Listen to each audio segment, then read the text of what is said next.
ये कहते हैं, और जो इन्वेस्टिगेटिव एजेंसीज हैं वो क्या इन्वेस्टिगेट करेंगे? क्योंकि अभी मोदी जी ने, जैसा मैं मानता हूँ, लोग तो कहते हैं इस्तेमाल कर रहे हैं, पर मेरा मानना मोदी जी इस्तेमाल नहीं कर रहे। मोदी जी ने उनको फ्री हैंड दिया कि जो आपको चोर लगता है उसको पकड़ के डाल दो जेल। हमने एक हथियार बनाया है चेतना जी, जो सैटेलाइट को, दुश्मन सैटेलाइट को खत्म कर सकता है। ये चाहते हैं उसको खत्म कर दें। तो क्या देश ये चाहता है कि जितने साल लगे, ये कहते हैं हम इसको हटा देंगे, साइबर अचीवमेंट्स को, इनको डीमिलिटराइज कर देंगे। किसने किसको वोट दिया, क्यों दिया, आजकल सबकी जबान पर यही प्रश्न चर्चा का विषय बना हुआ है। आज इस वीडियो में हम आपको वैसे तो बताते ही रहते हैं कि किस तरह का रुझान किस जगह से आ रहा है, लेकिन आज इस वीडियो में हम जानेंगे कि एक देश का सैनिक क्या सोचता है, वो किसको वोट देना चाहता है, किन किन मुद्दों पर बात करना चाहता है और किसके अपनी सरकार को चुनना चाहता है। तो ये सब जानने के लिए जुड़े रहेगा आखिर तक मेरे साथ। नमस्कार, मैं हूं चेतना शर्मा और इन मुद्दों पर बातचीत करने के लिए मेरे साथ मौजूद हैं कर्नल देवानंद सर, जो कि भूतपूर्व सैनिकों की समिति के राष्ट्रीय अध्यक्ष भी हैं। सर, आपका बहुत बहुत स्वागत थैंक यू है। चेतना जी, थैंक यू। मैं ये जानना चाहूंगी कि बहुत करते हैं हम बातें कि आपने किसको वोट दिया, क्यों वोट दिया। मैं ये जानना चाहती हूँ कि देश का सैनिक क्या चाहता है। आप इतने एक्टिव भी रह चुके हैं चुनाव में, तो आपने जनता से भी बातचीत करी, लेकिन मैं आपकी मन की बात जानना चाहती हूँ कि सैनिक क्या चाहते हैं, चेतना आप क्या जी, चाहते मेरे हैं। मन की बात बहुत सीधी है, हर देश के नागरिक की है, मतदाता की है, जी। क्योंकि ये चुनाव लोकसभा का चुनाव है, हमारे राष्ट्रीय स्तर का चुनाव है। और मैं ये मानता हूं, मैं वर्दी वाला सैनिक था, आप भी एक सैनिक हैं माँ हम्म। भारती के। हर व्यक्ति इस देश का माँ भारती के लिए सैनिक है, और वो मतदाता के रूप में अपनी सरकार को चुनने जा रहा है। हम्म। अब ये बात रही कि मेरे व्यक्तिगत विचार की मैं जगह अहमियत नहीं मानता, क्योंकि आज विचार है राष्ट्र का, आज विचार है हमारे देश का, जो जिस स्थिति में आज मौजूद है, हम्म। उसको क्या हमें देश को और आगे ले जाना है या पीछे की तरफ ले जाना है। जिस दौर के अंदर देश के टुकड़े हुए, जिस दौर के अंदर बांग्लादेश हमारे देश का तीसरा हिस्सा बना, उस दौर के अंदर जब एक दिन में नहीं निकलता था कि हिंदुस्तान के किसी बड़े शहर में किसी जगह बड़े बम धमाके और हमारे नागरिकों की हत्या नहीं होती थी, हम्म। और इजराइल हमास जैसे जो लड़ाई हुई, वैसे मुंबई के अंदर हमारे लोगों को कत्लेआम कर दिया गया था। किस प्रकार से एक बुरा दौर हमने देखा है, हम्म। यह नागरिकों को तय करने का समय था, है। कुछ जगह चुनाव हो चुके हैं, कुछ जगह हो रहे हैं। पर जहां तक राष्ट्र की बात है, देखिए, आज के दिन चुनाव चेतना जी दो विचारों के बीच में है। एक इंडी है ब्लॉक, और दूसरा बीजेपी है। हम्म। मैं ये मानता हूं कि देशवासियों को ये सबको पता हो चुका है। अगर कोई व्यक्तिगत स्वार्थों से, व्यक्तिगत कारणों से अगर आज के दिन कोई बीजेपी विचार का विरोध करता है, मैं मानता हूं वो राष्ट्र का विरोध करता है। जी। ये मैं इसलिए नहीं कह रहा हूं कि मुझे कोई वोट लड़ना है या मुझे कोई बड़ी उपाधि चाहिए। मैं इसलिए कह रहा हूं, देश की सच्चाई ये है, मेजॉरिटी लोग ऐसा मानते हैं। गुमराह करने वाले करें। अब ऐसा मैंने क्यों बोला? अब देखिए, मैनिफेस्टो आया थोड़े दिन पहले। मैं 2019 का, मुझे मैनिफेस्टो की एक टीवी चैनल पर डिबेट याद है।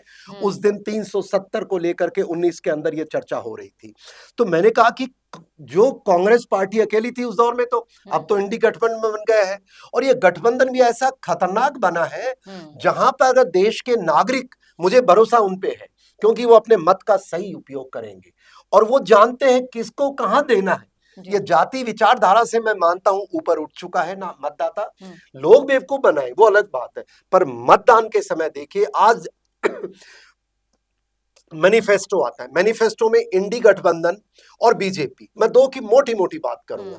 एक बात करता है राष्ट्र को थर्ड इकोनॉमी बनाने की, एक बात करता है राष्ट्र को इस हद तक ले जाने की कि जहां दुनिया में हमारे नागरिक की कोई हत्या तो दूर, नुकसान भी ना कर सके।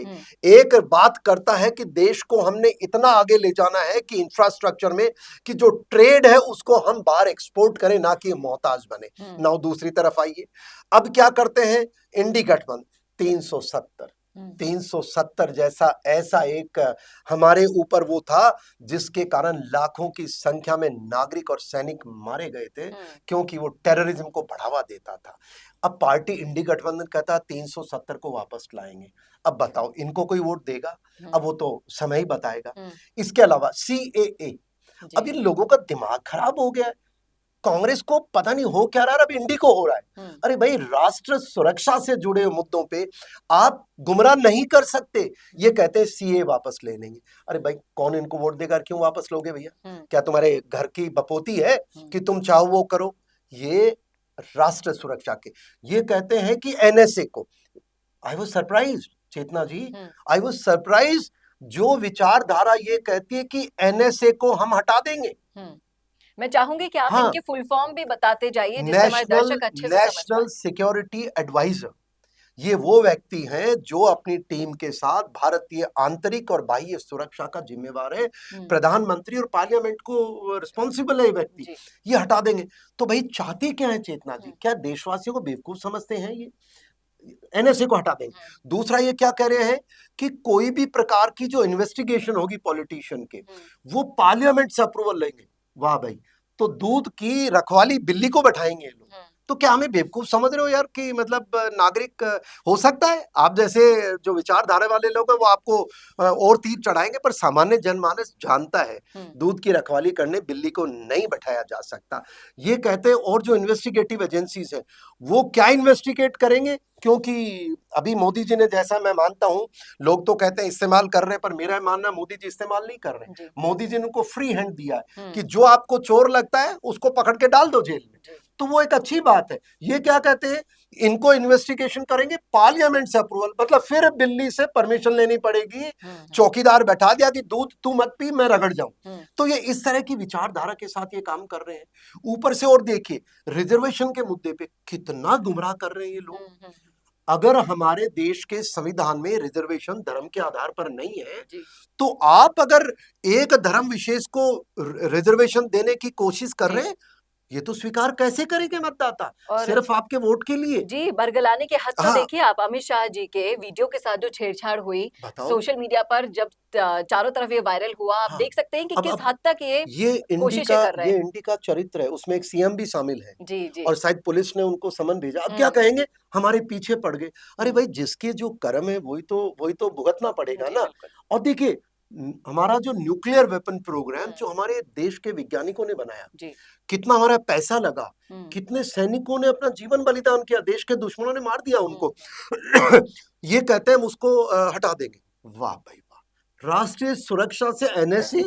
ये सुनिएगा देशवासियों, अभी चुनाव खत्म नहीं हुए हैं और मैं चाहूंगा आप इस बात को सुने। क्या आप चाहेंगे कि आपका न्यूक्लियर एसेट्स को ये नेगेटिव कर दें कि इस्तेमाल नहीं किए जाएंगे? क्या आप चाहते हैं भारतीय सेना के जवान, आपके सीआरपीएफ के जवान, आपके पुलिसकर्मी, आपके बेटे, आपकी बेटियां जो उग्रवादियों से लड़ रही हैं, क्या आप चाहेंगे आफ्सा जैसा arm force special power act है वो हर जगह से हटा दिया जाए और आपके बेटे और बेटियां जाकर के फिर गोलियों का शिकार हो और फिर तिरंगे में लिपट करके आपके घर आए? ये चरित्र है इस इंडी। मुझे समझ में नहीं आ रहा ये बातें क्या क्या कर रहे हैं। इसके अलावा सुरक्षा के साथ देखिए ये क्या कह रहे हैं, ये जो एजुकेशन पॉलिसी आई है, ये कह रहे हैं इसको हटा देंगे। अरे भैया, तो क्या यहाँ पर आक्रांताओं का इतिहास पढ़ाओगे? क्या यहाँ पर हमारे जो पहले होम मिनिस्टर हैं सरदार पटेल का इतिहास जोड़ना चाहोगे? क्या आक्रांताओं का बढ़ाना चाहोगे? क्या जो बाहर से आए उन्हीं के नाम की सड़कें निर्माण करना चाहोगे? भारत बनाना चाह रहे हैं, यही समझ में नहीं आ रहा। और मैं आपको बता दूं, जो हमारे स्पेस के अचीवमेंट है, मैं आपसे थोड़ी देर पहले कह रहा था स्पेस अचीवमेंट क्या है। हमारा स्पेस अचीवमेंट यह है कि अग्नि 5, ये वो एक हमारी मिसाइल है जो आसमान में एक जाती है, पर जब वो टारगेट्स के ऊपर वापस आकर के हमला करती है 5 अलग अलग टारगेट्स को बर्बाद करती है। तो ये क्या चाहते हैं कि जो स्पेस अचीवमेंट है, आपके जो सैटेलाइट्स हैं, आपके जो सैटेलाइट कंट्रोल करते हैं, हमने एक हथियार बनाया है चेतना जी जो सैटेलाइट को, दुश्मन सैटेलाइट को खत्म कर सकता है। ये चाहते हैं उसको खत्म कर दें। तो क्या देश ये चाहता है जो इतने साल लगे, ये कहते हैं हम इसको हटा देंगे, साइबर अचीवमेंट्स को, इनको डीमिलिटराइज कर देंगे? तो भाई साहब ये देश इतना बेवकूफ नहीं है। इनका मैं एक और कर्मकांड बताऊं। अब आगे आइए, अग्निवीर जी, कहते अग्निवीर को हटा देंगे, अग्निवीर पे हम पैसा ला देंगे। अरे भाई एक बात बताओ चेतना जी, आप भी बड़े सीनियर मीडिया पर्सन हैं, जब सेना के 3 शीर्ष अधिकारी हमारे देश के, आज मैं तो शीर्ष नहीं हूं, न पहले कभी था, पर जो हमारे शीर्ष अधिकारी हैं एयरफोर्स, नेवी, आर्मी और हमारे सीडीएस, उन्होंने जब कोई बात पब्लिक डोमेन में आके कही तो क्या देश को उन पे विश्वास करना चाहिए, या आप जैसे इंडी गठबंधन का जो डीमिलिटराइज करना चाहते हैं? इंडी गठबंधन का एक और कमाल देखिए, 62 में चीन ने हमारा 37,000 स्क्वायर किलोमीटर एरिया कब्जा किया। 5000 स्क्वायर किलोमीटर सक्सगाम वैली है जो पाकिस्तान ने सन 64 में चीन को दे दिया। यूं करके हमारा 42,000 स्क्वायर किलोमीटर चीन ने लिया। अब ये कम्युनिस्ट, ये इंडी, ये लोग क्या कह रहे हैं, हम चीन से बॉर्डर डिस्प्यूट, तो क्या तुम वो 42,000 उनको गिफ्ट में दे दोगे जैसे तुमने 71 में दे दिया था? ये क्या बातें कर क्या रहे हैं? और ये इनका मैनिफेस्टो है, ये कोई हवा में बातें नहीं हो रही है। लास्ट ऑफ ईल, आज जो भारत का सनातनी संस्कृति है, क्या हम उससे मना कर सकते हैं कि 500 वर्ष के इंतजार के बाद सनातनी लोगों को भगवान राम के दर्शन करना, अल्लाह को एक जगह उनको आज टेंट से उठा के रखा गया है? क्या ये आस्था का मामला नहीं है? और उसी धर्म के ऊपर जब सरकार ने कानून बनाए जबरदस्ती कन्वर्जन पे, ये क्या कहते हैं, नहीं आ जाओ कन्वर्ट वापस करेंगे, तो ये तो जहर फैला रहे, लोगों को लड़ा रहे हैं, भोले भाले नागरिकों को इस्तेमाल कर रहे हैं। और यही नहीं, बड़े मजे, आपने देखा गाजा में क्या हुआ जी? उग्रवादी मानसिकता को समर्थन करने वाले 370 को ये कहते हैं वापस लाएंगे। देशवासियों सोच लो, ये कहते हैं कि उग्रवादी हमास जैसी पैलेस्टीन को समर्थन करने वाले, जिसने सुबह भोर होते ही हजारों की संख्या में बच्चे और महिलाओं को कत्ल कर दिया, उस विचारधारा को जवाब देने वाले इजराइल को और भारत के प्रधानमंत्री नरेंद्र मोदी जी का मैं अभिनंदन करता हूं। उन्होंने इजराइल के साथ खड़े होकर उग्रवादी मानसिकता को जवाब दिया। ये कहते हैं कि इजराइल के ऊपर सैंक्शन लगाएंगे, पैलेस्टीन के साथ खड़े होंगे, ये इनके मैनिफेस्टो में आप देखिए। और तो और मतलब नहले पे दैला, क्या कहते हैं, पाकिस्तान से दोस्ती का हाथ निभाएंगे और जो जीरो टॉलरेंस फॉर टेररिज्म इस नीति को खत्म कर देंगे। ये भैया 370 भी लाएंगे, पाकिस्तान को भी बैठाएंगे, पत्थरबाजों को भी लाएंगे, हड़ताल का कैलेंडर भी इशू कराएंगे, हर बड़ी जगह बम ब्लास्ट भी करवाएंगे, मुंबई जैसे जगह ये तनाव पैदा करेंगे। ये कह रहे हैं, हर वो काम करने को तैयार है जो भारत को फिर से गुलामी और देखिए, एक अंतरराष्ट्रीय स्तर पे आप और मैं मानते हैं, चेतना जी थोड़ा समय ज्यादा ले रहा हूं, पिछले 5 वर्षों में तिरंगे का जिस तरह सम्मान अंतरराष्ट्रीय स्तर पे बढ़ा है, तिरंगा आज चांद के ऊपर भी लहरा रहा है। भाई पहुंचा दिया हमारे देश के वैज्ञानिकों ने, सरकार ने, हम सबने, एक व्यक्ति का नहीं है, पर जो सरकार है श्रेय तो उसको जाएगा ना। यूक्रेन और इसके युद्ध में आप सबने कहानियां सुनी है, 18,000 हमारे स्टूडेंट्स को निकालने की बारी आई तो एक ही फैसला हुआ कि गाड़ियां निकलेंगी, तिरंगा लगा करके, दोनों तरफ से गोलियां नहीं चलनी चाहिए। न रूस तिरंगे के सैनिक जानते थे न यूक्रेन के, पर जब उनको कुछ सुनाई दिया कि ये तिरंगा जा रहा है, इसमें बच्चे जा रहे हैं, वो भी भारत के, वो भी नरेंद्र मोदी जी के, गोली नहीं चलनी चाहिए।